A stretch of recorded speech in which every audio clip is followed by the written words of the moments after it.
Well, good morning, everybody. You're all very downbeat this morning. I thought this was going to be a big, proud moment. I mean, it's taken you 8.5 years of bullying, of lying, of ignoring democratic referendums. 8.5 years it's taken you to get this treaty through, and on the 1st of December, you will have it.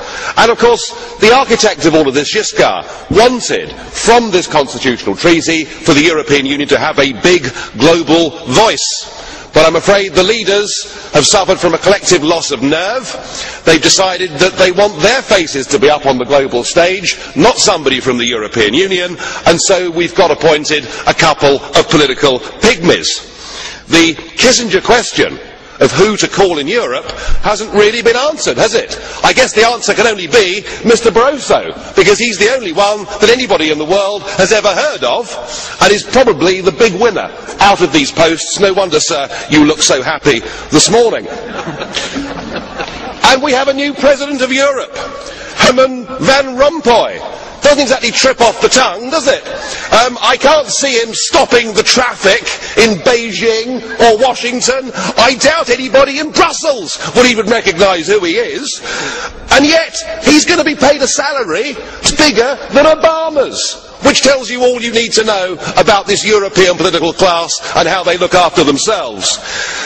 But at least he's an elected politician, unlike Baroness Cathy Ashton, who really is the true representation of the modern day political class. In some ways she's ideal, isn't she? She's never had a proper job, and she's never been elected to anything in her life. So I guess she's perfect for this European Union. Excuse me, Mr. Farage. Yes. I would like to put down your postages. You made your presentation. Right, is enough for us. Chaps. Okay, Calm down, chaps. Please continue.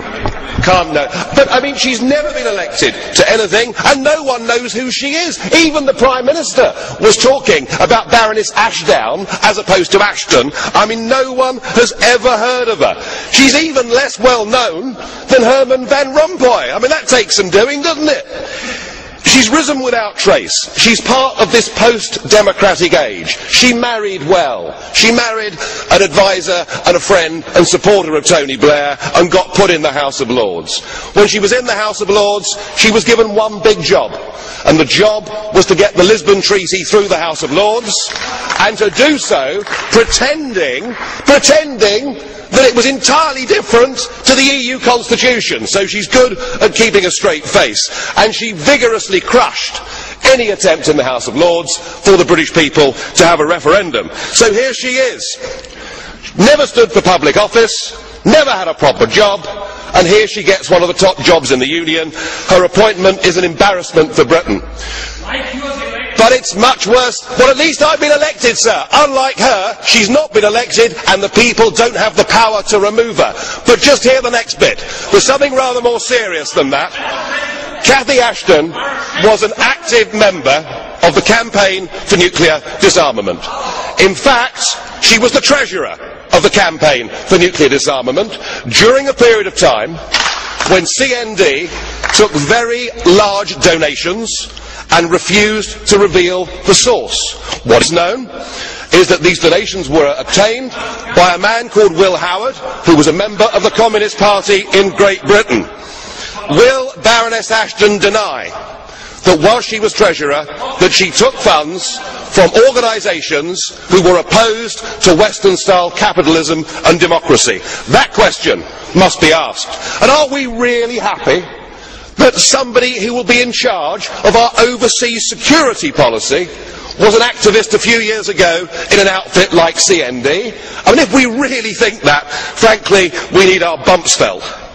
I don't think that she's a fit and proper person to do this job. She has no experience, and unless she can answer those questions, did she take money from enemies of the West? That question must be answered.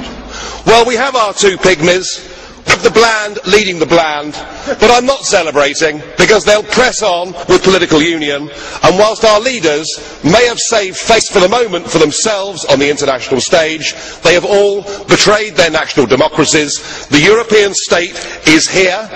We're about to get an avalanche of new laws because of this Lisbon Treaty, and there's no question in my mind that there has to be a full, free, fair referendum in the United Kingdom to decide whether we stay part of this union or not.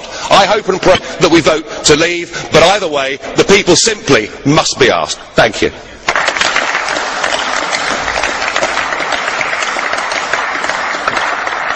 I would like to ask about that. No.